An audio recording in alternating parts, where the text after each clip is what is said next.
Your country is one, mine is too. I think we have a minister. Tanzania we have, from the point of view of land management, land use, and education, obviously. So for me, those are my three priorities. One, leaders should recognize the seriousness of this problem. Two, leaders should provide the legislative and institutional mechanism for sorting out the contradictions that arise. And thirdly, they should have the guts, if I may use that word, to take these issues headlong. It's not it's not identifying blame makers or anything like that, no. It's just accepting the reality. I think I'll just have to stop there. Thank you for that. Thank you. President Hassan, you wanted to jump in. Please go ahead. Let me tell you, for instance, this Kilimanjaro society that is building trees, they sought political support, a word from some politician that would highlight the problem of reclaiming the territory, the trees in Kilimanjaro as a way of attracting more rain and certainly preserving the snow at the top. They found it very difficult to find anyone who was prepared to go out on the land in order to support this project of planting those trees. So they came to me. Even I, to start with, was very hesitant. I said, I'm retired now, please, I don't want. But in the end, I sponsored them, and they went right ahead and succeeded. So that's what I wanted to say. Well, that is successful, which means that we shouldn't lose hope. There may be success stories all around that we can emulate and copy. But there are 3 or 4 points that have been brought out that I want to bring together and see how, in terms of education, in terms of what the ordinary people do, in terms of what those who cause chaos can do to stop causing chaos and all that. And this is the point that President Abumbeki made about Richard. I was alarmed to know that Lake Chad, which 50 years ago was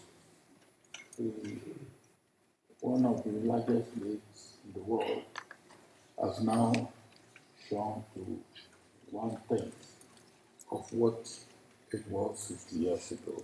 And if nothing is done in another 20 years, there will be not a drop of water in Lake Chad. And is it climate change? Is it human activity? I believe it is combination, like President Mkapa said, combination of human activity and climate change. President Mkapa talked about herders and crop farmers, the problem that we have in my part of the world.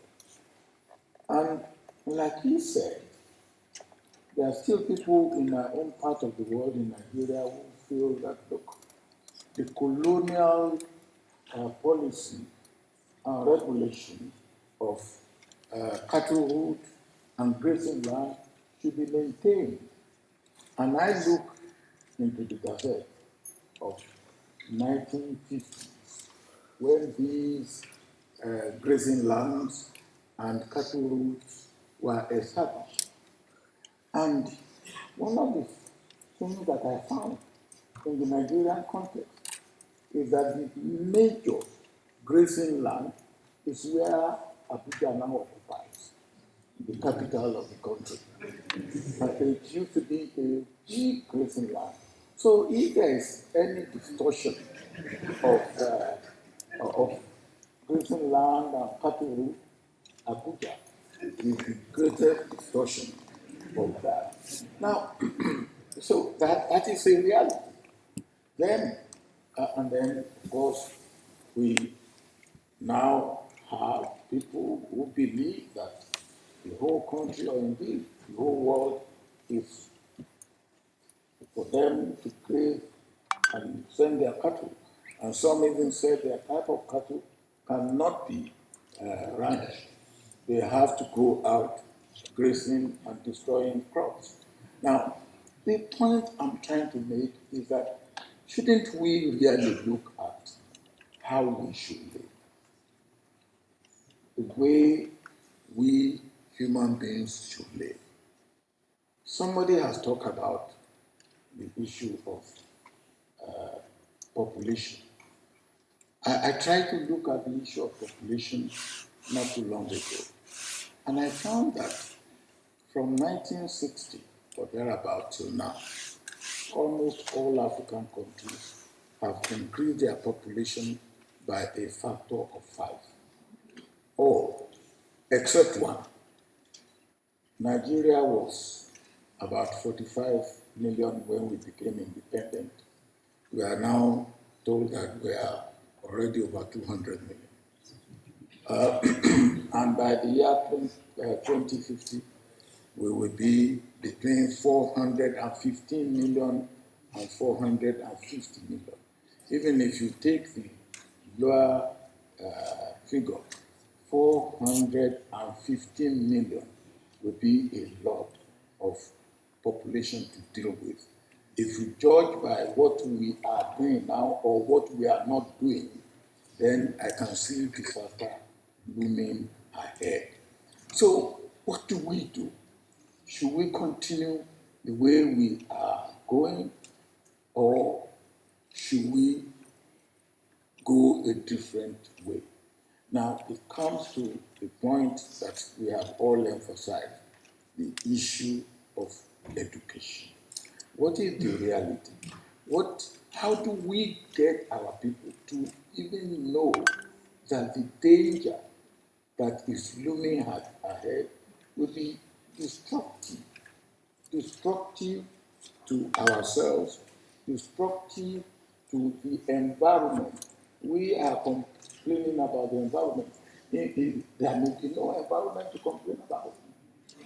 If we live, and there may be no, we may not live, the environment, whatever may remain of the environment will be there. But then the point is, can we continue to live the way we are living? Or should we really find a way of living that will harmonize our own living with the environment? We must also challenge, be bold enough to challenge those who don't see things the way they should see. Now, for me, it beats my imagination that a leader in the world today will be saying that climate change is not a reality. Now, I'm not just a leader, but the leader of the greatest country in the world. I believe that should be something that we should talk about, because there are some people who will take the cue from that. That if America says there is nothing to worry about, then there's nothing to worry about. While there's everything in the world to worry about, I believe that is the greatest disservice to humankind. Wow, very, very powerful. And I think, clearly, ladies and gentlemen, a reminder that Africa must walk her own path. We don't walk anybody else's path. We craft our path forward and we walk it. President Becky, the tough question was put by Ali when he said, look, this economy around charcoal is massive. And so if we're going to shift things in some of these areas, and this is just one example, some tough decisions must be made. How do we push chaos makers to make the tough, correct decisions around critical issues like this? How do we move the needle? Let's lock them all. President Obasanjo, you're only saying that after you're out of office, right? President Becky, please. He is saying that because of the things he does in Nigeria, he stands a chance of being locked up. In fairness, and so, yeah, thank you. You know, Julia, I think this is a very interesting discussion on a very important topic. And I think part of what we need to do is to disaggregate this issue. So Ali here raises a question about the Great Lakes. Let's discuss that. It's an important issue. What therefore is the responsibilities, what are the responsibilities of the countries of the Great Lakes region with regard to looking after and the use and management of this great resource, as he was talking about the Great Lakes here. It's a specific challenge. People in South Africa and Namibia and Zimbabwe, they don't have that problem. We don't have those Great Lakes. But the countries here have a problem. It's a challenge. I'm saying disaggregate this issue like that. If you take the matter, he talked about the Amazon. Look at the African rainforest. Congo, Brazza, Congo, Kinshasa, Gabon, and so on. The big challenge there are the big foreign logging companies that are busy cutting down the African rainforest. And we are not managing that. Great expanses, we are losing great expanses of the African rainforest. Our colleague from Madagascar spoke about this. But it's a very serious problem. If, for instance, if you look at it from a different context, the conflict that took place in the Central African Republic, a lot of it paid for by these loggers who come and they reach some agreement with somebody, log off little things and cut down the trees and pay somebody money and so on. And that's a specific problem. It's not all of us on the continent that have got those rainforests. But those of us who have a responsibility to say, what do we do to look after this? If the Amazon might be 20% of the land of the world, I don't know what we are on the continent with our forests, the rainforests, which are very big, but are under threat because of the illegal logging. Now, where President Obasanjo says, lock up the politician, maybe we should. But one of the things I ought to be doing, is to stop this illegal logging, the cutting down of the African rainforest. But I'm saying that's a specific task. And I'll tell you the last story. The first German governor of what was German West Africa, Namibia, before he came to Namibia, he visited Uzbekistan and discovered there in Uzbekistan the Angora goat, from which they get more hair. So when he got to Namibia, he thought the climate there was similar to what he had seen in Uzbekistan, and therefore imported Angora goats to Namibia, some of which ended up in South Africa. And what's happened in South Africa in that context is that the Angora goats then got into a semi-arid area. There's enough vegetation there for the goats, for those goats. And so indeed they are still there. but they're not a very serious economic. The people who are still got Angora goat farms there are really doing it more for weekend relaxation. It's not a serious economic thing, but they are there. The problem with it is that it has worsened the environmental conditions there. Because what those farmers did of the Angora goats, they chased away wildlife. So you get a degradation. It's clear that what needs to happen, if the South African politicians, we should lock them up if they don't do that, is to remove those Angora goats and restore wildlife. And the area would recover if you did that. Now, I'm mentioning that particular is because you may very well find that there are other areas on the continent which ecologically are about the same. And therefore, you will be able to say, look, if we handle this particular matter in areas of this kind, which are relatively dry, this is a positive result that we'll get. On the last example, which our colleague again from Madagascar mentioned, overfishing. A country, for instance, like Senegal, you find that a lot of the people who are crossing the desert to Europe, because Senegalese, a lot of Senegalese along the coast have fish as a traditional staple food. But there's been overfishing along that coast by one particular EU member state I will not mention. Huge depletion. Huge depletion of fish stocks.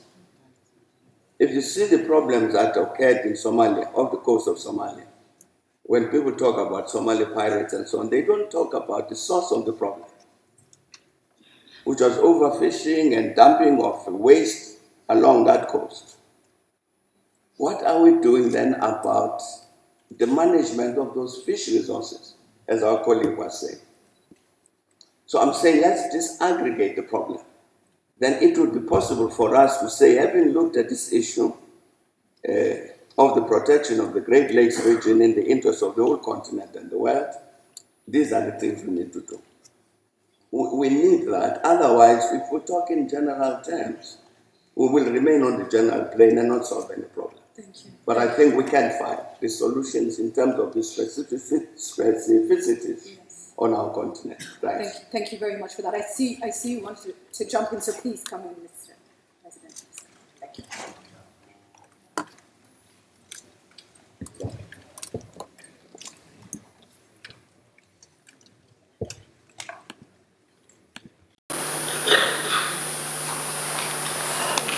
Je voudrais réagir pour avancer sur deux ou trois points importants dont on avait parlé tout à l'heure, qui constituent d'ailleurs des solutions, qui rentrent toujours dans le cadre de la bonne gestion des ressources naturelles. Donc on est d'accord qu'il faut que nos dirigeants politiques prennent vraiment leurs responsabilités, en toute conscience. Donc là, je crois que la solution, c'est vraiment d'une bonne politique publique face à la gestion des ressources naturelles. Et là, il faut faire attention. L'État doit utiliser à la fois ce qu'on dit le bâton et la carotte. On va mettre en prison les trafiquants, on va sanctionner ceux qui détruisent les forêts, mais qu'est-ce qu'ils vont faire après ? Il appartient donc à l'État de fournir la carotte, c'est-à-dire de créer des activités génératrices de revenus, par exemple, autour de ces ressources naturelles sur lesquelles ils vivent. Donc ça, c'est la première réaction que je souhaiterais avancer.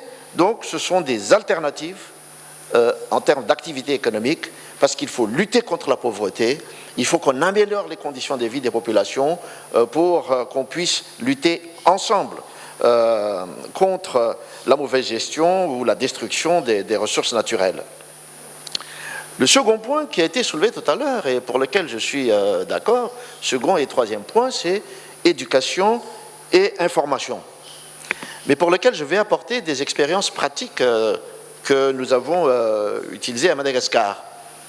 À des échelles pas encore très larges, dans le sud de Madagascar, les populations dans ces villages côtiers vivent surtout de la pêche. Donc, ce qu'on a fait, c'est qu'au niveau de l'école primaire, donc l'éducation primaire, on enseigne déjà aux enfants, donc ça c'est spécifique, hein, ce n'est pas dans toutes les écoles de Madagascar qu'on le fait, mais dans cette région-là, on enseigne déjà aux enfants quels sont les types de poissons, les différentes catégories de poissons qui existent dans leur mer. On leur enseigne comment vivent ces poissons. On leur dit par exemple que pour les langoustes, il faut plusieurs années pour qu'ils grandissent. Donc, si vous attrapez des langoustes inférieures à 12 ou 14 cm, il ne faut pas les consommer, il faut les remettre à la mer lorsqu'on pêche. Ça, c'est un moyen pour conserver, pour que ça se développe, pour que le stock se développe. Donc ça, je crois que ce sont des méthodes au niveau éducation à très court terme. Parce que n'oublions pas que lorsqu'on parle d'éducation, on veut changer des mentalités, donc c'est du très long terme. Mais il y a des méthodes de court terme qu'on pourrait utiliser. Deuxième expérience que l'on a eue, c'est au niveau des régions où il y a les forêts humides. Donc dans ces forêts humides, on a des lémuriens qui sont très spécifiques et endémiques à Madagascar, mais les populations détruisent les forêts parce qu'il y a des bois précieux dedans. Donc on a enseigné aux élèves des écoles primaires et aux jeunes des écoles secondaires l'intérêt de préserver la forêt. Si aujourd'hui on coupe la forêt, demain il n'y aura plus cet habitat naturel, demain il n'y aura plus des animaux et demain il n'y aura plus de touristes qui vont venir. Donc c'est vraiment l'activité économique principale qui est le tourisme qui va être hypothéquée. Donc ça, c'est vraiment une éducation. On n'enseigne pas ça dans la capitale, mais on enseigne ça dans des régions spécifiques. Une autre expérience en termes d'éducation, c'est dans la partie un peu au sud aussi, où il y a ce conflit justement entre les éleveurs et les agriculteurs. En fait, il y a beaucoup d'élevage et pour eux, les terres constituent vraiment un pâturage naturel. Et le problème, c'est qu'ils brûlent les terres pour que ça constitue, pour que l'herbe pousse et que ça constitue donc de la nourriture pour les ébus. Et on leur a enseigné, on leur a éduqué en disant « mais ces terres-là, vous pouvez les cultiver de l'herbe pour que ça constitue du pâturage, des pâturages pour l'élevage. » Donc, moi je reste dans cet aspect pratique en disant, voilà, il y a éducation, faisons le discernement entre éducation et information aussi, parce qu'il y a un aspect information là-dedans, parce que les gens ont du mal à s'imaginer que les ressources naturelles, leur environnement, c'est un capital. Ça, il faut toujours enseigner que c'est un capital. Pour eux, la nature leur a fourni ces ressources naturelles, donc ils pensent qu'on peut jouir de ça indéfiniment. Et moi, je leur dis, je le dis lorsque j'étais président, faites attention. Théoriquement, ce sont des ressources renouvelables, parce qu'on plantait des arbres, les poissons se régénèrent, etc., etc. Mais attention, s'il y a surexploitation, on risque de ne plus pouvoir avoir ces produits-là dans l'avenir, c'est-à-dire qu'ils ne seront plus renouvelés ni renouvelables. Et c'est ça qui est important. Thank you so much for that. we seem to be entitled. We feel we are entitled. We don't understand the value of what we have, and we need to appreciate that. And you've said education is key, information is important as well. I'll tell you a small story. A lady told me about attending a school event, and they were walking out of the school hall. In front of her was a father with his young son who was carrying an empty soda bottle. He had been drinking the soda in the hall. And the young man is carrying it out, and the father says, "Why are you carrying that empty bottle?" And the young man says, "I want to throw it in the dustbin."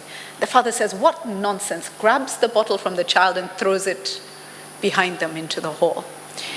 And you know, I say this because very often we as the adults, we as the leaders, we are the problem. And the hope that we can instill in our young Africans, so idealistic. If we get it right, educating them and informing them, they will be custodians. But we must be aware of the negative things we do right from that start: littering, misusing, and depleting what we have. Ali, I come to you now. And before I come to you, let me just ask the question. How many of you were aware of the Somalia situation and the fact that actually the Somali pirates were a result of exploitation of the seas and their attempt to protect their ocean? So a few hands. Can I just see how many hands? Very interesting. So if we go to Europe and try to overfish on the shores of their waters, we will be arrested, thrown in, we might be drowned or allowed to drown right there. But when we do it on the continent, we are pirates. Yes? Do we see that? How we are perceived and the stories that are told, and yes, it may have been informal.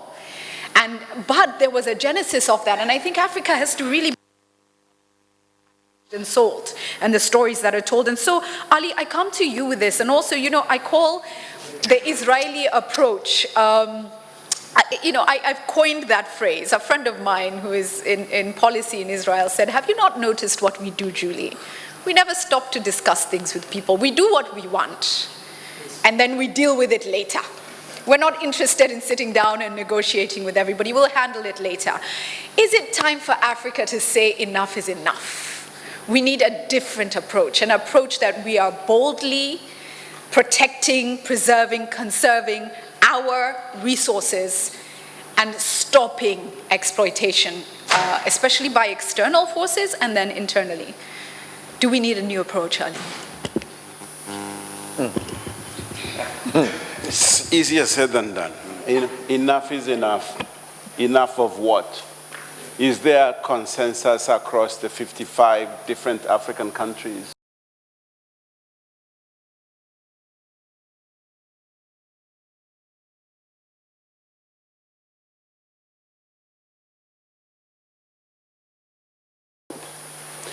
But there is something else. One fundamental difference I've seen between us Africans and the rest of the world is that we easily get overwhelmed by problems. We see them as unsolvable, and we are needy of help by other people. And it's through this condition of constant need of assistance that we have not been able to free ourselves from constant exploitation by others, and therefore also the inability to make the decisions that we need to make, including these which can be considered as controversial. And I'm going to give some examples, because now I think we need to come up with some solutions on what needs to be done. I recently spoke at a conference in Addis about pharmaceuticals, industrialization in pharmaceuticals in the Horn area of Africa. And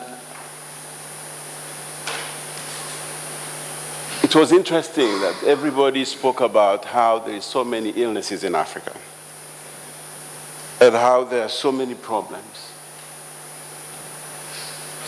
and how we need help from everybody. And this theme has repeated itself forever. I think nobody has ever seen the pharmaceuticals industry as a business, as a profitable business. It's actually, if you ask me, the most profitable, biggest industry ever that grows every single day, but nobody wants to talk about it. You will hear about the performance of different stocks of some pharmaceutical companies, but put together, it's the biggest industry in the whole world, pharmaceuticals. And who has the biggest number of illnesses? You know how much money Africa spends on pharmaceuticals every single day? $90 million every single day.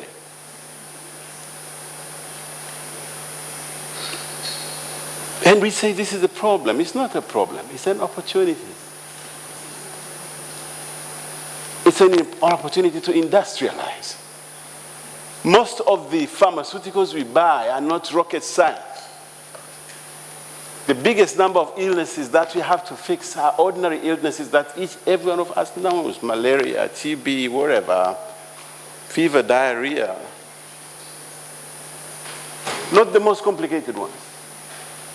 But nobody, apart from a few industries in Egypt and South Africa, nobody in Nigeria, nobody in Africa manufactures pharmaceuticals. But of that $90 million that is spent every day buying pharmaceuticals, you know where it comes from? 80% from the Presidential Fund for HIV Relief in the United States, Bill and Melinda Gates Foundation, the Global Fund. I think there is somebody else. We have completely outsourced taking care of the biggest problem that Africa has, but also of the biggest opportunity to industrialize. So what we're proposing in Addis is that actually here is an opportunity to industrialize. It's not easy. It's one of the most protected industries, especially because most of the drugs that are already available are patented, they are owned by others. But as a continent of 1.3 billion people, if we decided with the power to buy drugs worth $80 million a day, we can do whatever we want. Now come back to the environment. I used the number $75 billion in Tanzania of unmonetized energy expenditure every single year in this country, bigger than our GDP, deliberately. Some people may want to see it as a problem, but I see it as a huge opportunity. Just look into the future 50 years from now. People are going to be driving electric cars. Who has the material that makes electric cars? The raw material. Who has it? Africa. The fourth revolution is not going to happen without Africa playing its ball. But if we continue playing our ball the old way, it's going to happen without us. And we are going to buy the electric cars from there. But manufacturing a car is not rocket science. Just putting a battery in the boot of a car and it starts driving today.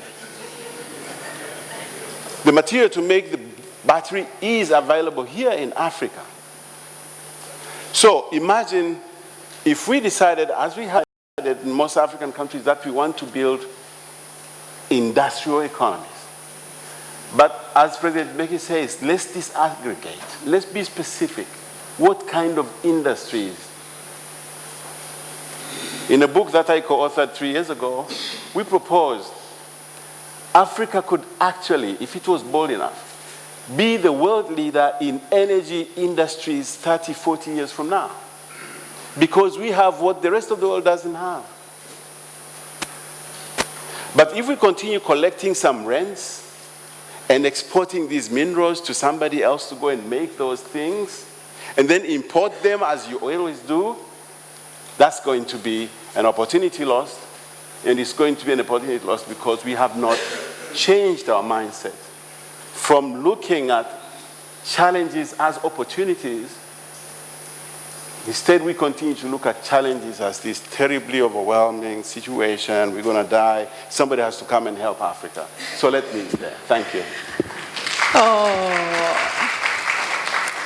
Africa maskini. Julie, so hang on. Let me finish his answer. Thank you. The question that you raised is very important about does Africa have the strength to stand up and defend its own interests against the rest of the world? And it doesn't. That's a problem. It's a particular challenge. Yes, indeed, the question is correct. Why? Like, give me a small example. There was this fight, I don't know whether it's over, between ourselves on the continent and the EU about the economic partnership agreements. So then one of my colleagues, I was still in government then, from West Africa, he calls me and he says to me, can you please talk to President so-and-so, somewhere there in West Africa, and ask him not to sign that economic partnership agreement. So I said, sure, I'll do that, because he says, because he's going to sign and it's going to break up this solidarity among ourselves. So I said, okay.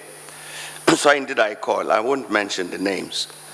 When you finish, I mention the names. He will know the names, and so he can mention them. You can mention the names too. So I speak to His Excellency. I say, Your Excellency, please don't sign. And he says to me, but so-and-so is going to sign. I say, no, I guarantee you 100% that so-and-so is not signing. So he said, fine, all right, in which case I won't sign.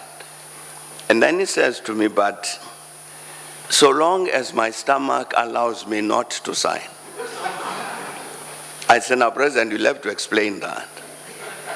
And he says to me, you see, the EU at some point will want to apply pressure on me to sign. And they have sufficient power to starve me until I sign. And when they do, I'm afraid I will have to sign. So I said, no, sure, I understand. I think people here in East Africa have similar experience of that kind. I won't mention the countries again. Same problem. When they can turn the squeeze on and you are exporting something to the EU, it's entering duty-free. If you don't sign the EPA, they say we're going to impose duties on this. And countries, we've got to say, so we agree. Now, it's a real challenge. Now, I'm raising this thing. I'm finishing the thing that Ali was saying. I'm saying it's because it's an important challenge to address the Julie thing that you're raising. And I'm saying it now the way I am because of this meeting. Because I think one of the things that's critically missing is pressure from below. We're allowing the chaos makers at the top to get away with doing nothing. There isn't on the continent a strong enough movement from the masses of our people to say, you, our leaders, do the right things. It isn't there. And it's collapsed over a number of years. The political forces from below that would apply sufficient pressures for our leaders to take the correct positions, over the years has declined. And we're allowing our leaders to do wrong things. And the people are quiet, they are docile. They complain quietly among themselves. So I'm saying that instead of complaining about the chaos makers, we need to respond as our populations. I think that's the only way we're going to be able to overcome this problem. Thanks. Thank you for that. And it takes us back to education and information. President Obasanjo, you can come in. Thank you. I don't agree with President Thabo Mbeki. And I agree with Ali. Let me first of all say the area I don't agree with Ali so that I can come and deal with the big fish. Ali doesn't believe that tree planting is very important, which President Mkapa advocated. And what President Mkapa said is that this is probably the cheapest way of dealing with forestation and environment and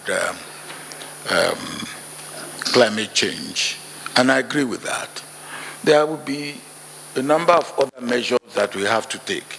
The tree planting, which can be done without any going for anything scientific, and each community, even each individual, each family can do it.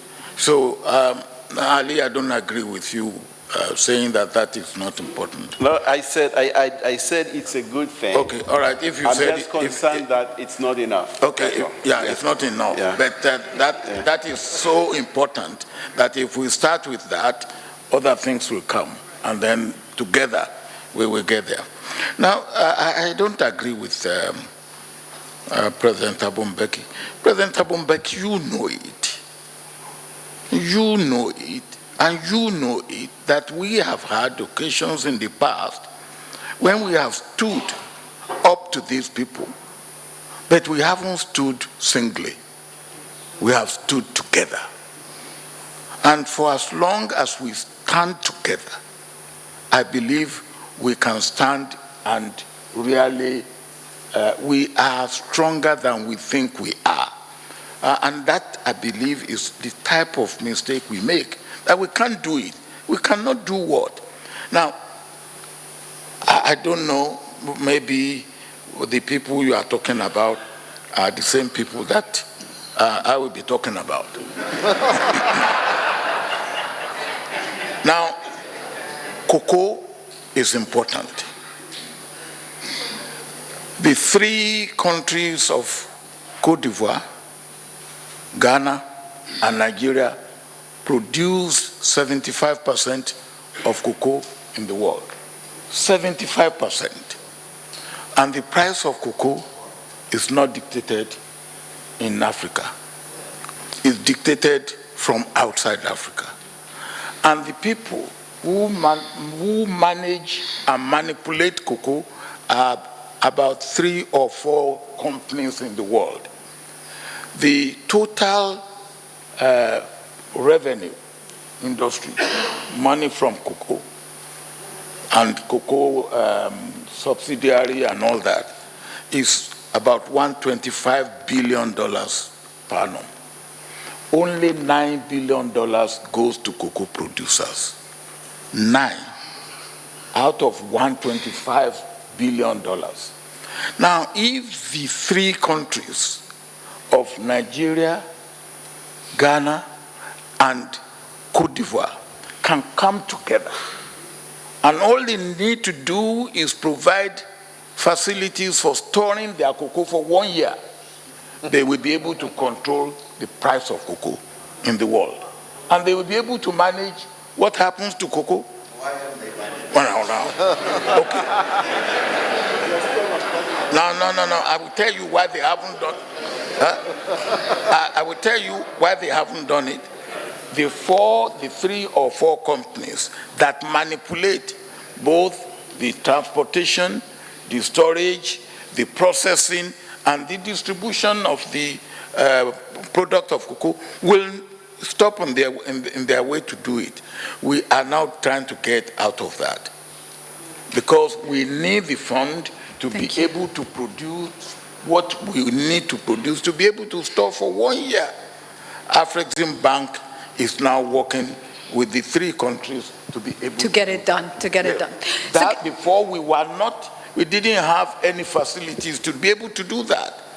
But with facilities like or organizations like Africa Development Bank, Afrexim Bank, and we can do a little bit more than we think we can do. Thank you. And that is the way to look at it. Thank you. Very powerful. Can I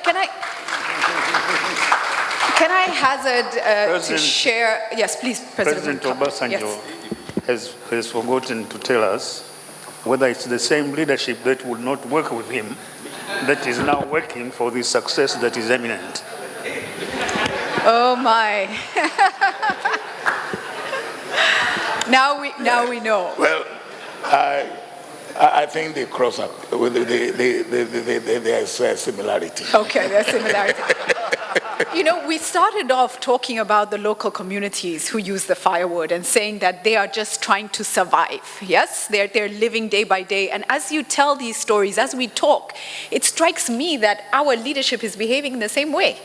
They're saying, look, survival of today. If I get the money, if it makes it easy for me, it's fine. And we need to shift that needle. We need to change things. We're being told it has to be bottom up. The pressure has to happen. But for that, we need the information and education. So all this is interlinked. I want to come to the floor now. As we come to the floor, let's get the mic ready, please. I'm going to go to the floor. I remember last year we kicked off the Africa Leadership Forum in Kigali. I quoted Marcus Garvey. And then Bob Marley sang it. Do you remember what they said? What did Bob Marley sing? Emancipate yourselves from mental slavery. So I think this is part of the key thing we need to do. As I come to the floor, please, out of the box thinking, moving forward, what next? Let's start over here with the gentleman in the glasses. Thank you very much. Thank you very much. So I've got a very practical suggestion for the panel, but just very briefly to say, you know, I think we're putting a lot of responsibility on individuals and so on, but I think the rape of this continent is something we need to look at in terms of, as was mentioned, the fisheries, the oil, the gas, every kind of extraction. You know, I've spent a lot of time with communities across the continent, and you see the stuff going onto trucks, going to harbors and being shipped off. And like from back in the colonial days, those countries become super rich, their kids are taken care of. But we know in Africa, our kids are not going to have that future. And so my... Actually, our kids are dying trying to get into their countries. They are drowning, literally. No, exactly. Yeah. So my recommendation to the panel, so President Thabo Mbeki led a really important process around illicit flow of funds from the continent.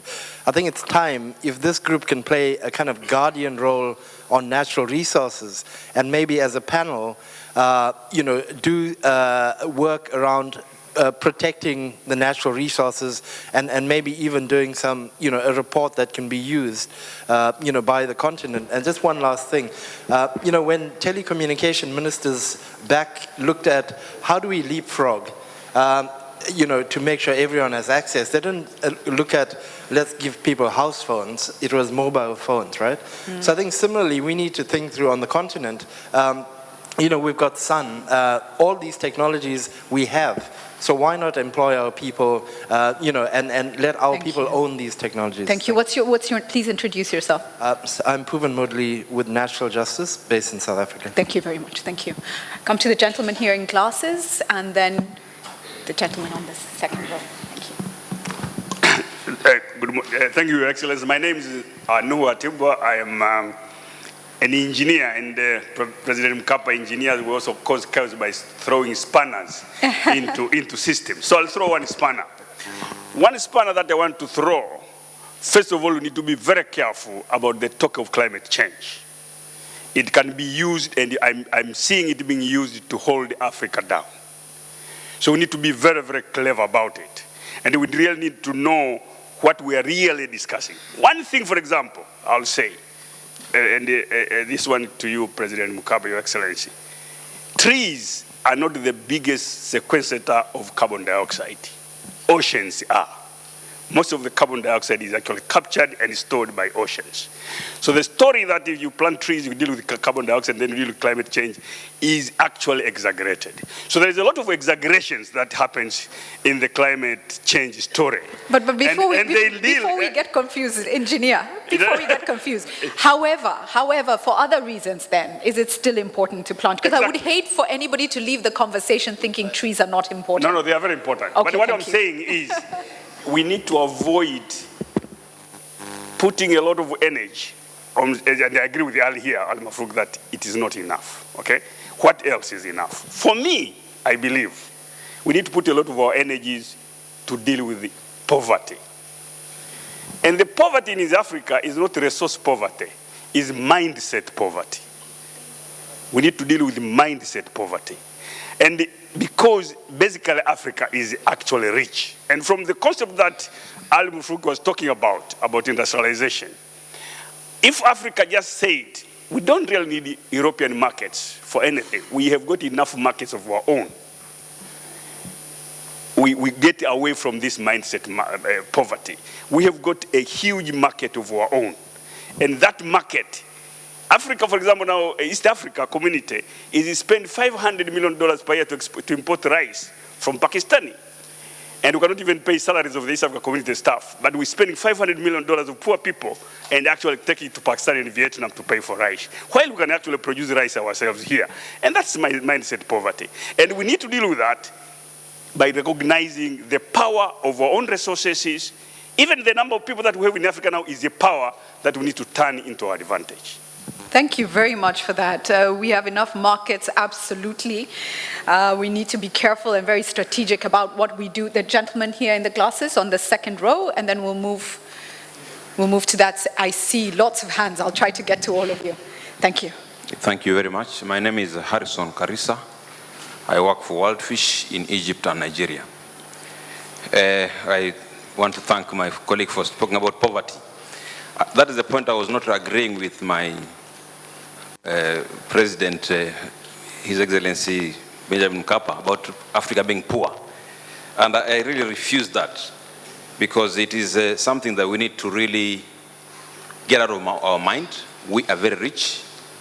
All these other countries are actually they got rich from exploiting our resources, and they are you even gave examples of that. So all this for logging and so on is not for our benefits, for other people.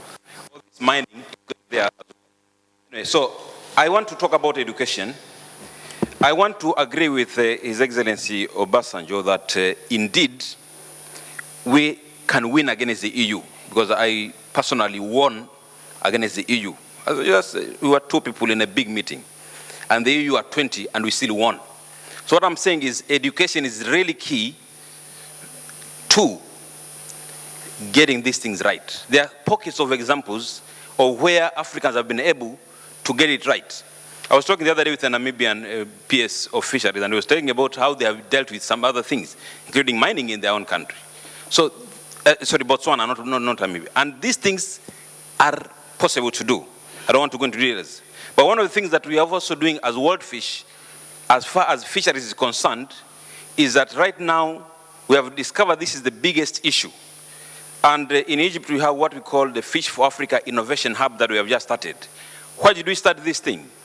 We realized that Africans are not able even to do small things like fish farming. The technology is very simple, but very many countries are still struggling with it. Why? Because we have not spent enough of our resources to teach our people on how to do fish farming. So these are things that we are now trying to do to help people. So this is a good chance. We are now already dealing with over 13 African countries who are coming to get this help. I think this is really critical. Then the other thing that Final point, please. Yeah, one more thing. I think Africa requires strong institutions. And who will do these strong institutions? I think the grassroots is very important. But I am crying for the time when governments themselves will want to say, let's go and have strong institutions, because this is the only way that things can continue moving. Even when the politicians, the chaotic makers continue doing their chaos, things should be able to run in a country. And this is what we really need. Thank you very much. Thank you. I want to just ask President Mkapa, because for sure he wasn't saying Africa is poor. I know he's very passionate about this. He knows the resources on the continent. So maybe President Mkapa, you can just clarify for the gentleman. I can President Obasanjo will do it for him. What President Mkapa said is that, look, he didn't use the word that we are potentially rich.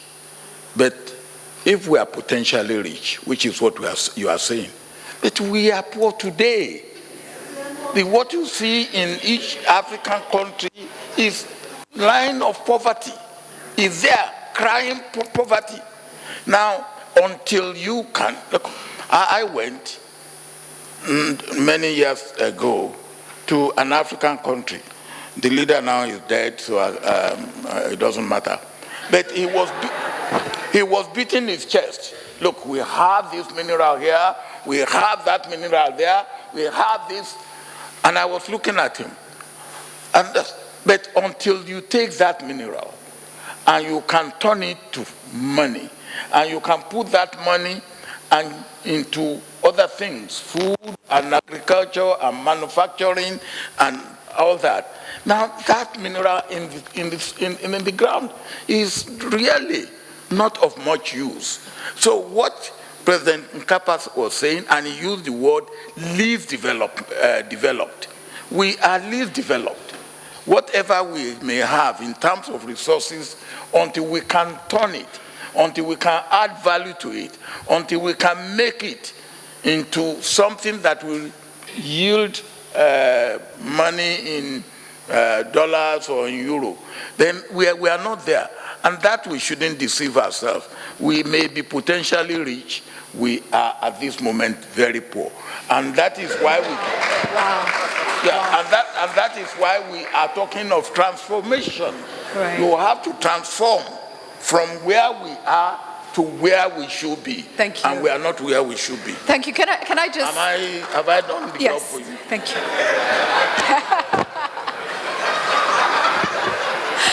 Can I just, to re-emphasize the point being made, we are a hungry continent, and yet we have the greatest potential to be the food basket of the world. These are the contrasts and the ironies, right? We are the wealthiest continent properly in the world, and yet we are, as we've been told by President Obama, we are poor. We are poor. I just want to throw something at all of us right now, even as we sit here and try to define what wealth is. Now, I remember when I went for university abroad, we have avocados falling in our farms. We have mangoes on our trees, sometimes rotting, coconuts. And I went into a supermarket in the UK and I had yearned for a mango. And I went in and I looked at, there was one mango, a little mango. It was a little bit too ripe, but I said, it's a mango. And I picked it and I looked at the price and I nearly collapsed. And here on our farms, in our villages, all these things are falling down, rotting. And I remember a Japanese person saying, I look at your maize. When we grow maize, we use every part of it. And we wonder, why are you people throwing away so much? So I just want to throw that challenge back out. How do we define wealth? And the things we do have all around us, how are we utilizing them? Young man in the red hat. Thank you. Are you a young man? You look very young. Thank you, Madam Moderator. I'm Dr. Ola Bello. I'm Executive Director for Good Governance Africa. Actually, I was going to tell Your Excellencies that, people of my generation, now knocking on 40, being involved in some of the policy processes to move Africa forward. We've seen one or two failed things that have been promising. And I think before we give in to cynicism, maybe there are important things to report back. Your Excellencies talked about the importance of education and also disaggregation. When I relate that to the area of natural resource governance where I work, one of the things I've seen over the last 7 years, during which I've been a member of the so-called technical working group of the African Union on implementing the African mining vision, is that, leaders make decisions politically. But I think there's a lot we can achieve on the regional level and the continental level. And there are technocrats we saddle this with. When people talk about poverty of the mind, I think it's also related to finance. A lot of what we see there is bureaucratic competition of the type that does not help Africa. And when the continent itself does not fund a lot of what needs to be funded, I think we simply, it's about putting one's mouth where one's money is. So in that respect, 3 key things that I think as ex-president, I think you can help to influence, to maybe rescue what's going on with the African mining vision, because a lot of what we are talking about here, is relevant there, and there are lessons that can be shared. Thank you. Broadly. As quick as possible, please. Very quickly, I think we need leadership unusual in 3 areas. First, I think the ability to analyze, coordinate, and recognize one's self-interest is key. And I see that missing sometime in the African Mind and Vision process that I talk about. There is this instinctive hostility to everyone who comes from the outside. There are disruptors, there are those who are cynical, but if you cannot analyze, you cannot readily identify those who can help you. I talked about a few months ago on President Obasanjo's really laudable achievement with the Nigerian extractive industry. I think I would like to see this sort of proactive, positive engagement from our African technocratic leaders too. I think the second point, and I will leave it there, is that we also need to, maybe relegate the political, to the technically competent sometime. On this AMV process, we decided years back the African Union must be the lead political coordinator. 2-3 years after that decision, it was clear that the requisite technical knowledge to lead did not exist within the AU itself. I think positively, there have been attempts to rectify that. But if you look at that, where that process is today, the so-called continental level partnership between the African Union, United Nations Development Program, UNECA, and the other players is often more combative than productive. I thought I would throw that out there because there are things you can help with. Thank you. Okay, thank you so much for that. I want to take a lady because we haven't had one yet. There's a lady on this. Yes, please go ahead. Thank you. Yeah, Excellencies, all protocols observed. My name is Trida Paul, and I'm from the United Republic of Tanzania. I actually represent the African Union Commission Youth Advisory Council appointed by His Excellency Musa Faki. My recommendation actually towards too much lamenting and finding solutions will be, how do we invest in the young people, the young generation that currently is coming up with tangible solutions? We have a lot of young people who are turning waste management to produce charcoal. All the waste that has been sent into dustbin, trash cans, there are a number of young people who are actually using it to create charcoal, which saves up the firewood and the trees that are going to be cut down and burned down to still preserve our natural resources. My other recommendations will be, how do we diversify the approach of carbon solutions to protect our natural resources while mitigating climate change? From looking at educating rural communities and less in the cities, because still we have some people in the cities who are still not yet aware and that much educated, tapping onto what Mr. Ali Mafuruki said. Sorry if I mentioned your name wrong. It's actually the fact that we put so much investment to the elites in the cities and leave aside the rural communities where they are the majority who use charcoal, who have all this waste but still don't know how to best use it, how to best recycle it, how to best put it into use that we can still preserve our resources. Thank you. Thank you very much for that very good point. Can I take one more lady who's in this row, in this section? I think I see, is that Zuhura? Yes, thank you very much. Lady with a gray, yes, thank you. Hi, thank you very much, Julie. I want to go back to education. I think it's because I come from the background of education. But my solution, as we are looking for solution instead of lamenting, I think one thing we have to do is to go back to the traditional knowledge that was there as a protection of environment. I grew up around Kilimanjaro area. As a small child, you are told you don't do that. So I think where we have gotten it wrong, it is when we have moved away from the traditional education. When we were protecting Mount Kilimanjaro without having anything undue pressure from the central government, it was known to the entire community. It was not known to the entire community what you are supposed to do when you go to the river. But that was taken away. That power was taken away from the communities. Taken away how? They were sent officers, natural resource management officers. They started selling our trees behind the back doors. And we were not even allowed to cut tree without having the permission from the traditional rulers. So I think as a solution, Africa, we have to really to do introspection, go back and say, what have we lost from our traditional education system, which was very protective of our environment? We didn't have electricity, but we're not cutting down trees. Thank you very much. Thank you very much. Excellent, excellent point. I'll try to take a few more. So there's a lady over there, and I see a gentleman over here. Yes, so thank you. The lady in front first, and then we'll come to you, sir. Thank you. Thank you.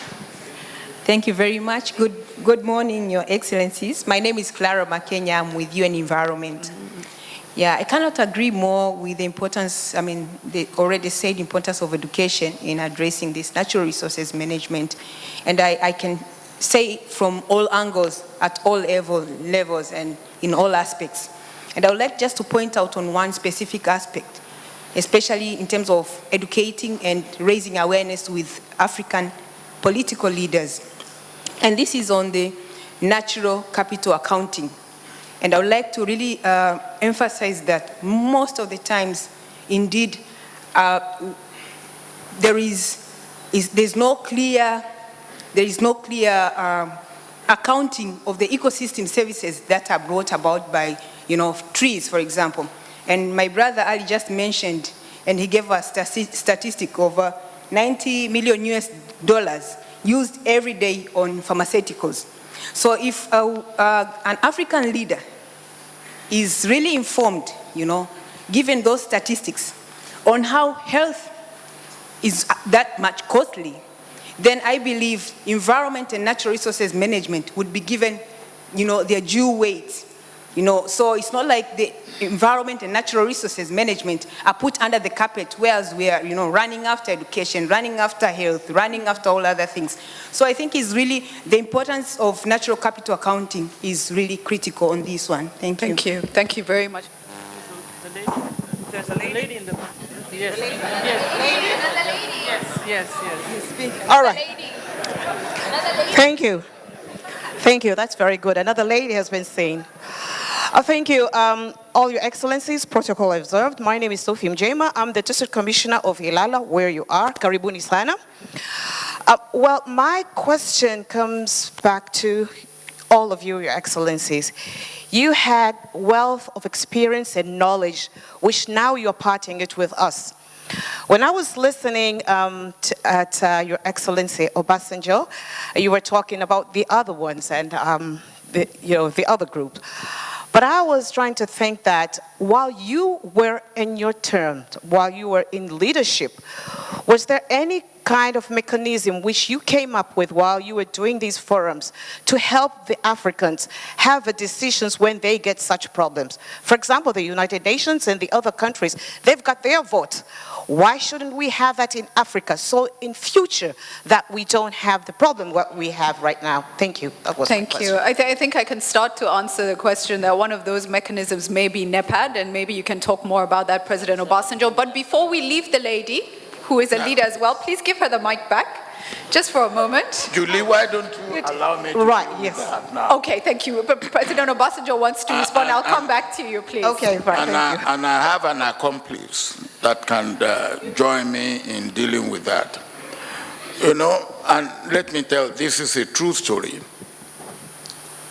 In the year 1999, I think, or 2000, President Thabo Mbeki, you will remember, the G7 that I've just met, they were meeting in Tokyo.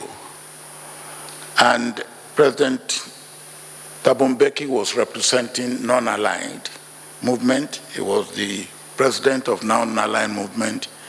I was representing G77 plus China. We had a meeting in Havana, and I became the chairman for the first time. And President Bouteflika was representing OAU. And the three different international organizations separately asked each of us to meet the G7. And we, on different at a different level. We went to Tokyo, and they met us for probably 20, 25 minutes, and not much, and they dismissed us. And they were going to Okinawa or somewhere to hold their meeting where we were not supposed to be with them. So the three of us then came together.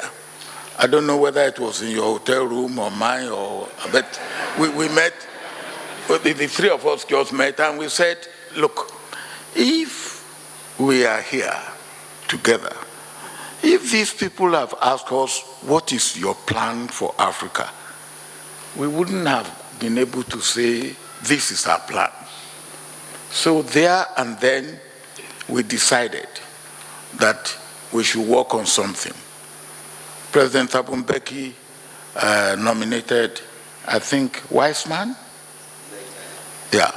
I nominated an assistant of mine, and President Bouteflika nominated an assistant of his. And we asked them to be meeting in South Africa. That was how NEPAD actually originated. And we did not stop with that. We did not stop with that. We went further to establish APRM, which was an outcome or a flow out of NEPAD. But what is particularly interesting and very important was that when NEPAD was established, we met the same G7 in Kananaskis in Canada. And for the first time, they said, well, look, this is an African program initiated, proposed, and developed by Africans. We will support it. And they did. Well, maybe President Thabo Mbeki will take it over from there.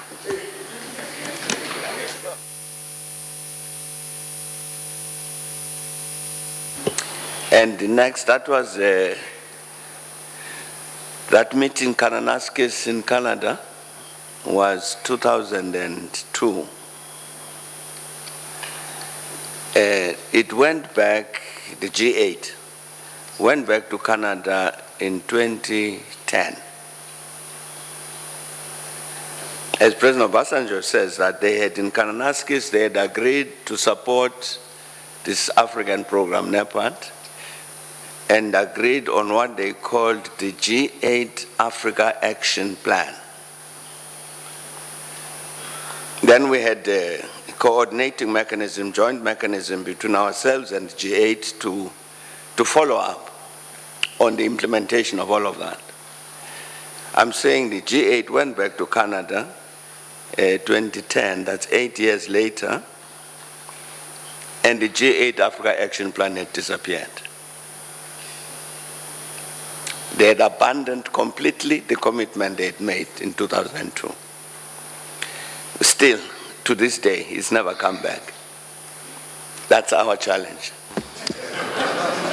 Yes, maybe, getting too effective, but it remains our responsibility. I realize NEPAD has now rebranded. It remains our responsibility. APRM is doing some incredible things on this continent, giving guidance to countries on their areas of strength and weakness. But we must do more. We must do more. To the lady, I had not left you yet. Can we give her the mic back? Because I have a question for you. So you've posed the question to our leaders, yes. and you are a leader yourself. That's so right. And I think this is the important thing, is each of us taking our space, taking our responsibility and taking ownership. Absolutely. So in your space, what do you see as the needs and how are you addressing them, and how can we maybe work together to make things more effective when it comes to natural resource management? Thank you very much for that question. Thank you. Actually, what I wanted to know is that leaders are there. They've got wealth and knowledge of experience which they had all this time. However, there is being an obstacle that we cannot decide to say, no, I'm not going to sign that. because there's a lot of pressure, and we still depend on them that we want our things to be sold or to be exported at that time. So I was trying to look as Africa, as the whole of Africa, what should we have? Put a mechanism whereby at any given time, when we want to decide something, for Africa, we should have one voice and nobody could say no to us. That's what I wanted to know. That's it. Thank you. Thank you. Thank you. That would be one of the most instrumental things we could do for the continent, is have one voice. Absolutely. Thank you. Okay, thank you. The gentleman, finally, I come to you. Thank you. Thank you very much. Thank you, Your Excellencies. For me, there are, I have questions. But one of the things that has really been bothering me is Africa is the richest continent in terms of the resources, natural resources. But unfortunately, our resources, they are taken out, then they are brought back. This is the time, I think, to think through. Our leaders, they are here. Those who have been our leaders from the beginning and those who are leaders today. You know, our resources, those Africans who dared to think outside the box after the independence, almost all of them, they were killed. All of them.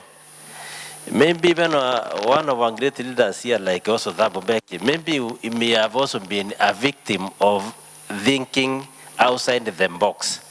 And you see what happens. What happens, Africans, they are used to destroy themselves. And we must move away from there, and we must think through. Because every time a problem comes, somebody else is used to destroy you, as if you, what happened to Gaddafi? And you know what Gaddafi stood for. How did he die? Why did he die? So when we are here also as Africans, we must dare to have a vision. And when you have a vision, that's what my proposition. When we have our vision, let us not go for anybody to fund our vision. If somebody is funding your vision, then it is not yours. So here, the thing is, here everybody here, our leaders, they have spoken about education. When we are talking about education, what education are we talking about? My third point, just to end my sharing, there is the question of research and development. As long as our governments are not putting enough budget,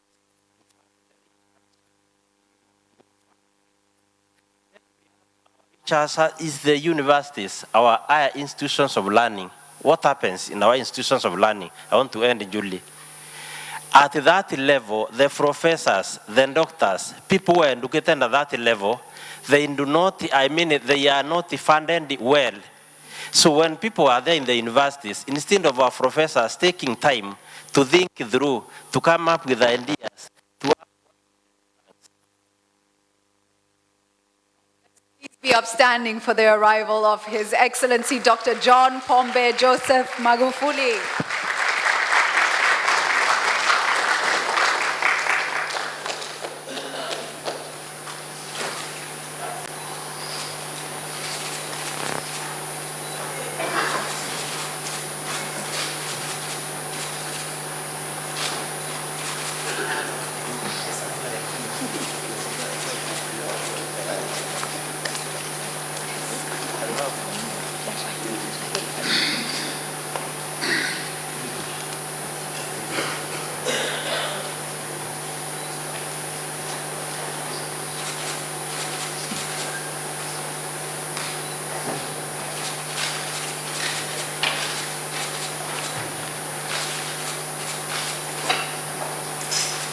Asanteni sana. We may now be seated. Thank you very much. Thank you, Your Excellency, for joining us. It's a pleasure to have you with us. We will give you a summary of the discussions this morning. A young man over here was just winding up a call.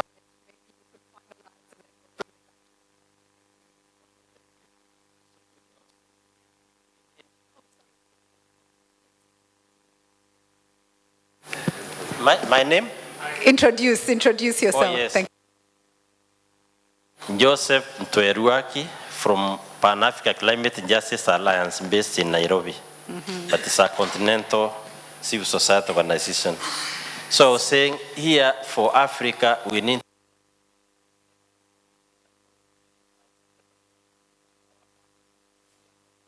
enough money to our team. In fact, when people from Africa, they go out and they are the other parts of the world, they are funded.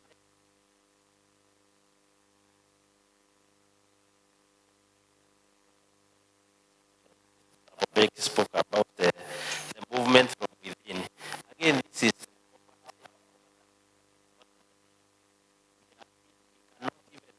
even the movement from the ground. Right. They are supported by somebody else. Thank you. You know, whoever pays the viper determines the tune of the music. That is the problem we have. The problem of now. Just to finally, the politicians. You know, politicians, one of the people who are here, most of the people who are here, the intellectuals, they say politics is a dirty game. So what do? They elect dirty people. They elect people without brains. What happens? They are the ones who make the policies that guide what they do. So with all your intellectuals, you are guided by the people who have no intellectual capacity. So they are the people who are given money for their stomach, they sell their country. Okay, for their stomach, they sell their natural resources. Let us move on. Thank you. Wow. I'm going to come back. I'm going to come back to the panel, ladies and gentlemen. We have to start wrapping up. I apologize to the hands that are up, but we have more sessions coming in a short while. On the Gaddafi issue which you have raised, we discussed this in our peace and security panel a few years ago, and it very passionately came out that mistakes were made and it should never have happened.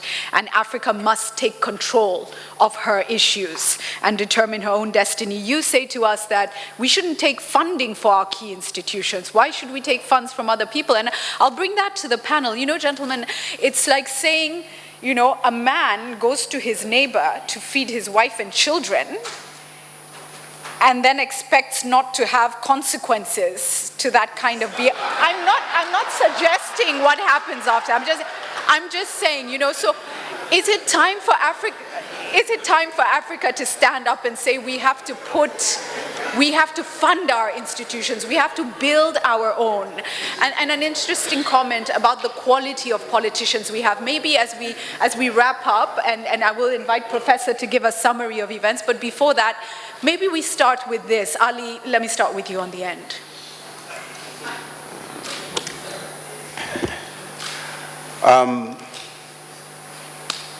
I visited the EU head office in Addis for the first time 2 years ago.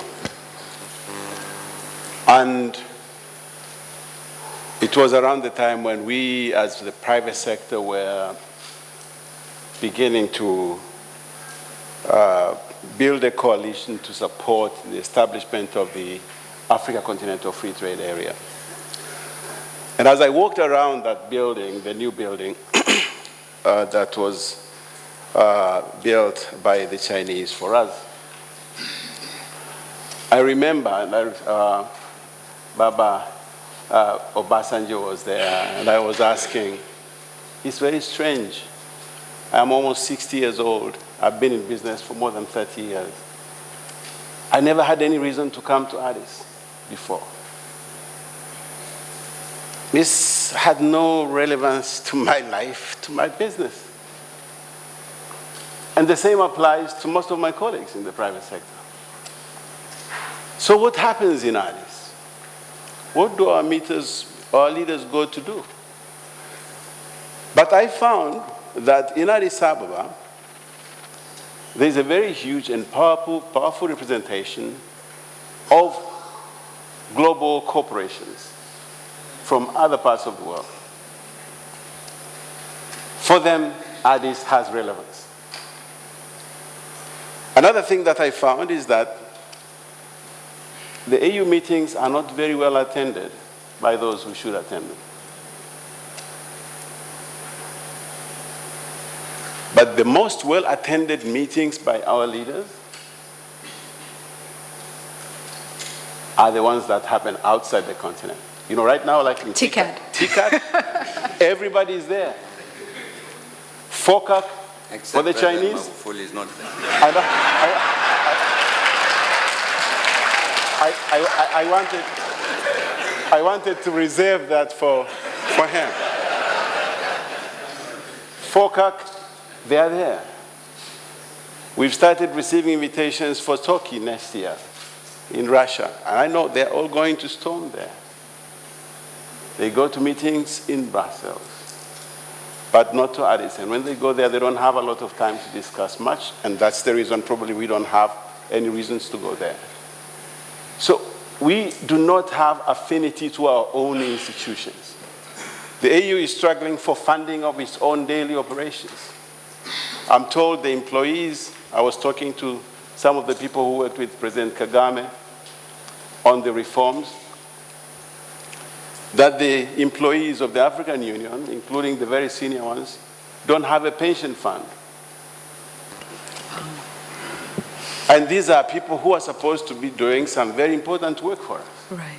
And because they don't have a pension fund, they spend most of their time traveling to get daily support allowances to fund themselves and their children. They have no future in this very important career. I was told also by people who worked on this commission that there is more than 1,400 formal resolutions of the heads of state of the AU that have never been implemented. They found during this study. And nobody follows up. So we have a problem of these broken institutions that we do not want to fund, that we do not care of. But Ali, if I may add, another thing that you must add, they create more institutions almost at every meeting. So now look at, but now look at the world. Look at how the world looks at us. Right.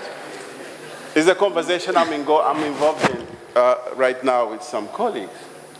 Just asking myself, what the hell is going on? When we went to Addis a few months ago, just before the launch announced in Addis, we had not even formally launched it. It was a month before. The EU announced they are setting aside 42 billion euro to assist Africa implement the CFTA. A few months before, following some agitation by US senators, President Trump announced a $60 billion fund targeting Africa, trying to counter Chinese influence on the continent. The Russians have this big meeting next year. They also want to get to the game. Everybody wants to control Africa. The new scramble for Africa. Even the Arabs, they see Africa as their sphere of influence, and they're dedicating huge amounts of resources. My question is, what are we doing? It's like you're a beautiful girl, and there are so many guys who want to get you, and I mean, the least you can do is at least choose the best. Thank you, Ali. But to be there, not doing. So I'm saying that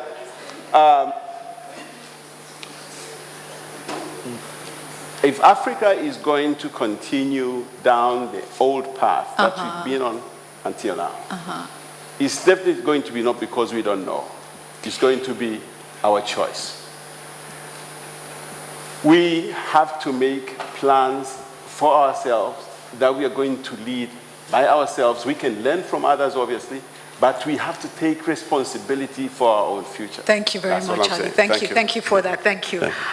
You know, you talk of suitors, but the rape of our natural resources has already been mentioned. So even this young lady, she's already being exploited. She's being exploited. So, you know, how does Africa reposition herself now to get value for herself from her continent? It's complex, but we have to do it. Your Excellency, Raja Narimam Pianina, let me come to you now for your thoughts as we're winding up this session and we're talking through the whole issue of our institutions, investment into ourselves, belief in ourselves, repositioning ourselves to benefit from our own resources. What would you like to leave us with on this panel?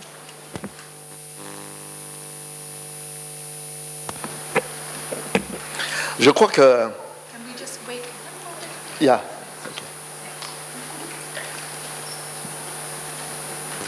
Channel 1. Thank you.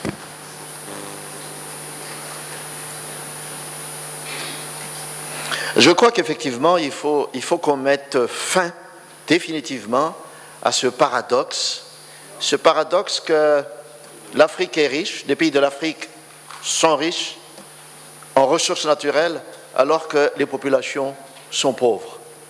Il faut qu'on mette fin à cela. C'est vrai, il y a eu plusieurs réunions, plusieurs forums, mais moi ce que je voudrais dire, il ne faut pas se décourager. Moi je suis vraiment très content qu'aujourd'hui on parle, on mette tous ces problèmes-là sur la table encore une fois de plus, mais il faut qu'on amplifie. C'est notre rôle d'intensifier le message que nous voulons passer aujourd'hui. Les problèmes que nous avons discutés doivent être appréhendés de manière systémique. Tout est relié dans tout ce qu'on a fait, tout ce qu'on a discuté aujourd'hui. Mais il faut savoir qu'il y a des problèmes dont les solutions devraient venir de chaque pays. Il faut que ce soit spécifique au pays. Mais c'est là où on doit se réveiller. Il y a des solutions qui doivent être prises de manière solidaire au niveau continental et au niveau international.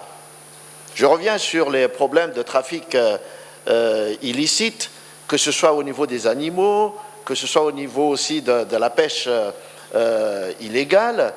Mais ça, il faut une solidarité continentale. Madagascar sait très bien qu'on vole 500 millions de dollars dans ses eaux territoriales, mais il n'a pas les moyens. Il n'a pas les moyens aujourd'hui de lutter contre cela. Donc, il faut qu'ensemble, on se réveille, on réagisse par rapport à tout ce qui se passe aujourd'hui. Et, à mon avis, ce n'est pas nécessaire de créer d'autres institutions, mais les institutions qui existent, il faut qu'on amplifie leurs actions aujourd'hui. Et il faut qu'au niveau de l'Union africaine, par exemple, on se saisisse des questions dont on parle aujourd'hui pour relancer vraiment le débat à un niveau beaucoup plus institutionnalisé. Thank you so much. Thank you so much. We don't have a lot of time, but we want to just wrap up from everybody their points of view. Please, Your Excellency, President Mbeki, your thoughts on as we wind up, please. Thank you. 2 minutes.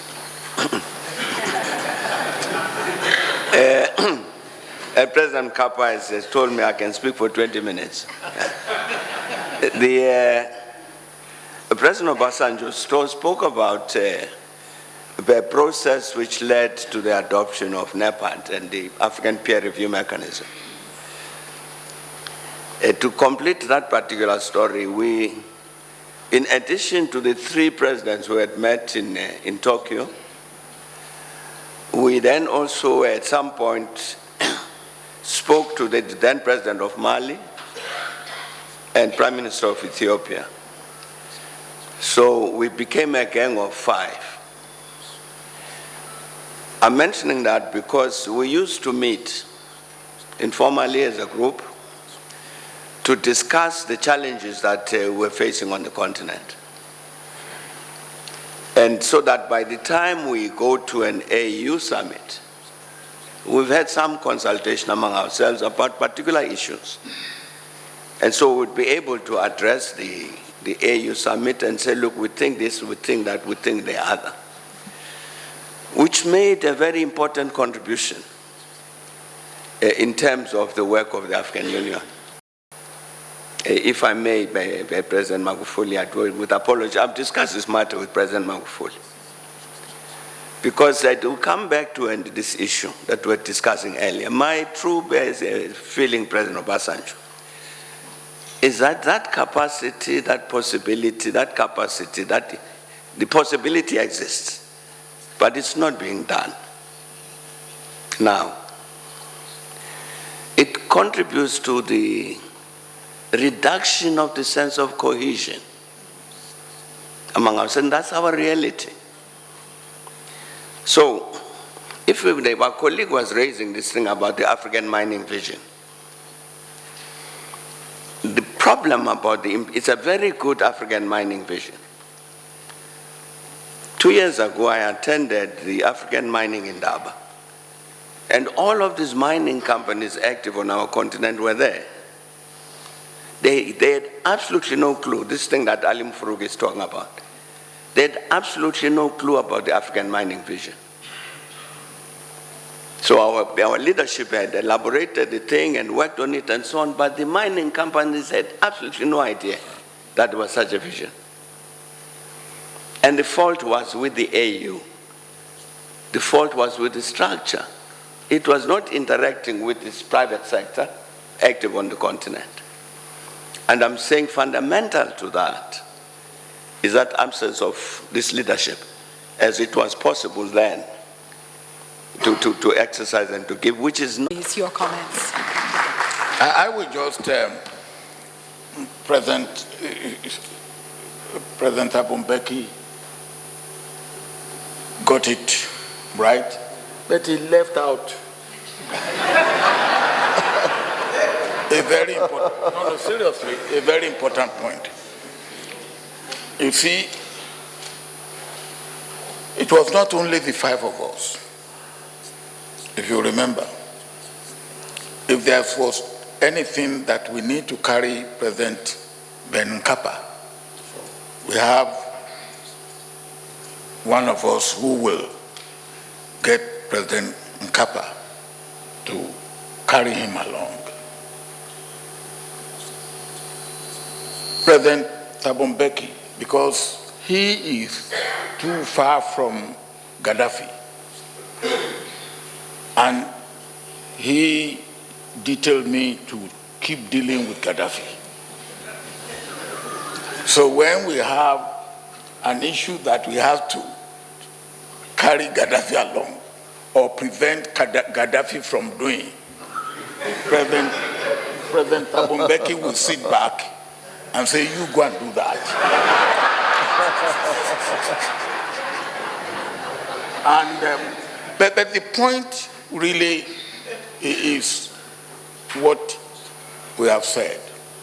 We have cohesion, a core leadership within the AU to mobilize consensus and make AU move together. I think it was APRM. We didn't have, I think 5 of us decided we were going on with APRM. 5 of us, I don't know if they have had all the 55 countries now, but 5 of us started, we were going with APRM. Then it became 7, I think it became 10. And when the lions start, the others will follow. We right. Follow. Now, I think this is the point, that in terms of policy, in terms of we really realizing that we are not as weak as we think we are. If we move together, individually we are weak. Wow. And we will be taken piecemeal and be chewed up. But collectively, we are not as weak. We have what it takes. It's just a question of bringing ourselves together. And I believe, I'm happy that the President is here with us. Before you came, I jokingly said that if our presidents are not performing, we should lock them up.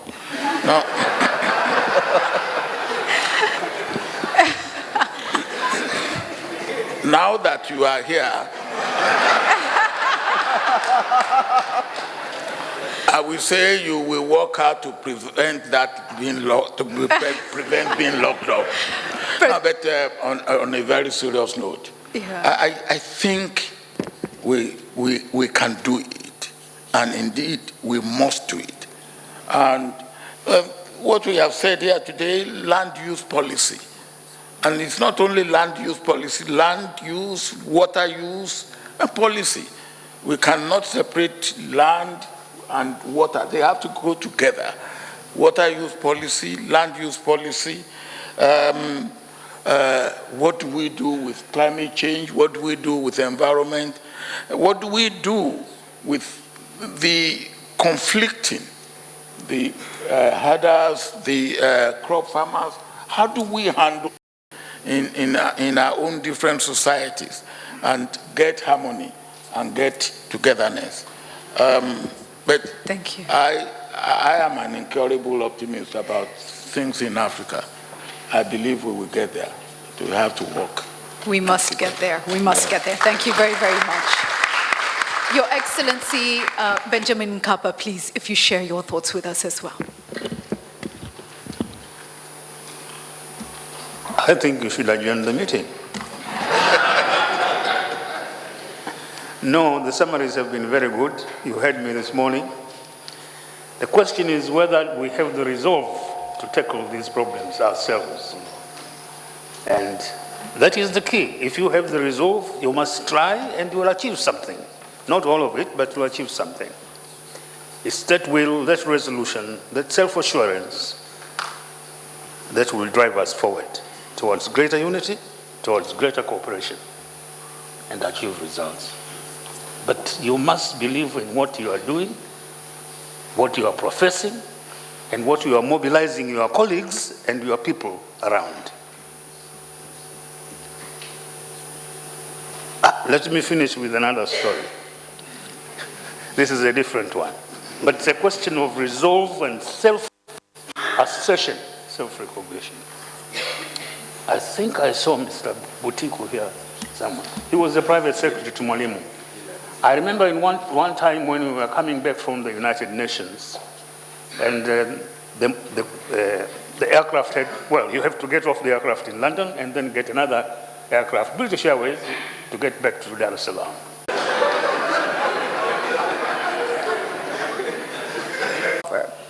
We have been planting our corn, watering it, and then during harvest we walk away.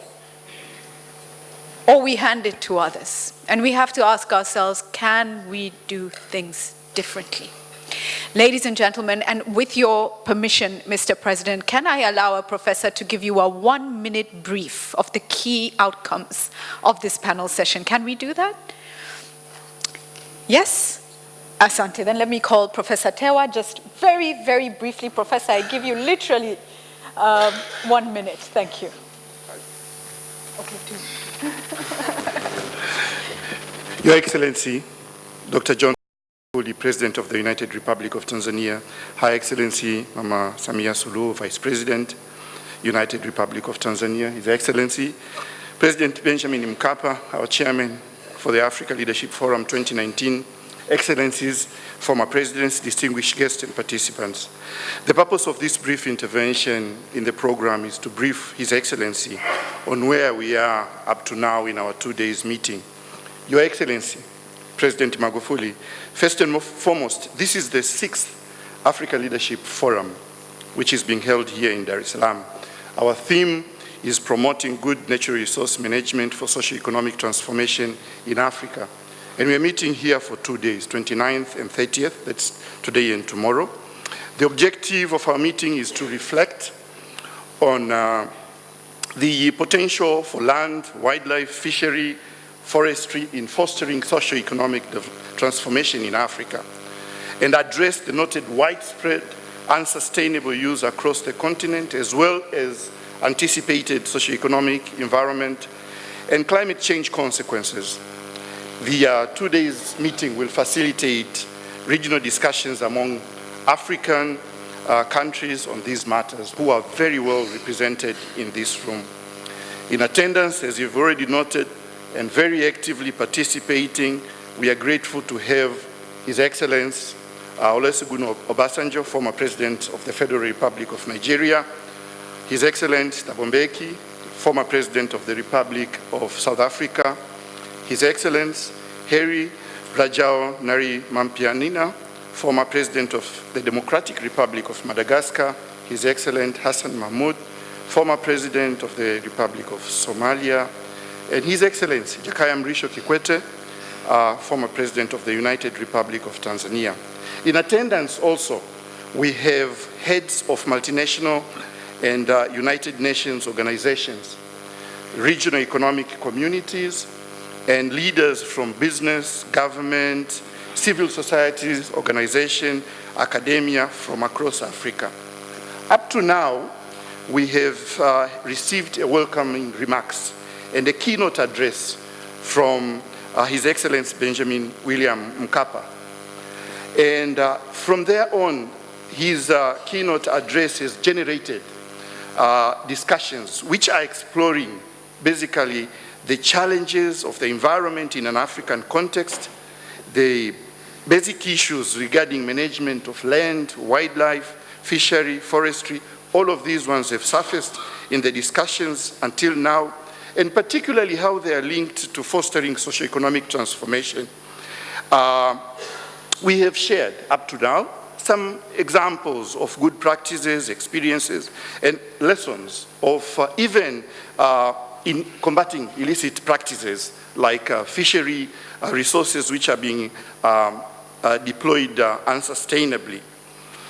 Key messages which have come out until now, and in a very nutshell, first and foremost is the need for mindset change, for the need for us to change our mindsets in a diverse way, even from how we look at our resources and appreciate that Africa is rich, etc. How are we contending with global challenges on tapping our resources? Another issue which has come up is education. Across the floor, everybody now is appreciating the fact that we need to build in our education system ways of imparting skills such that our future generations are more able than probably ourselves in managing natural resources. Another aspect which has come up, and it has been expressed in various ways, is the need to enhance the political will and leaders' readiness to make a change in this particular space. You found us discussing on issues which I can summarize as the need for joint efforts across Africa, and particularly when we enter into the global sphere, and particularly the scramble for natural resources which are abundant in Africa. In the next sessions, we will cover more aspects with regard to the basic principles of managing land, wildlife, fishery, and forestry to achieve maximum benefits.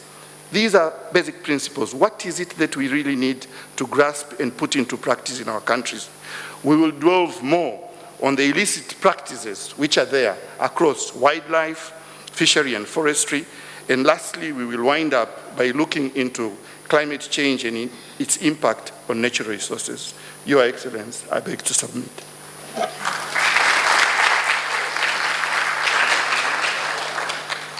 Thank you very much. Your Excellency, would you like to say a word?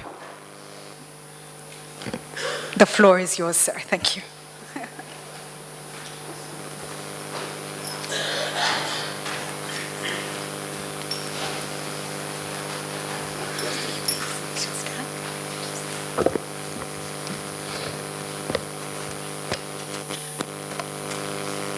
I'm sorry, I'm going to use Swahili.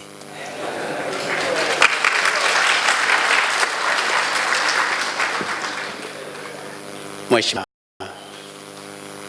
Samia Suluhu, Makamu wa Rais wa Jamhuri ya Muungano wa Tanzania, Mheshimiwa Mzee Mkapa, Mheshimiwa Mzee Abasanjo, Mheshimiwa Thabo Mbeki, Mheshimiwa Mzee Jakaya Mlisho Kikwete, Mheshimiwa Hassan Mohamed, Mheshimiwa Heri Lajaonarimapianina, waheshimiwa mabarozi na wawakilishi wa mashirika ya kimataifa, ndugu washiriki wa jukwaa la uongozi wa Afrika, wageni waalikwa, mabibi na mabwana, asalamu alaykum.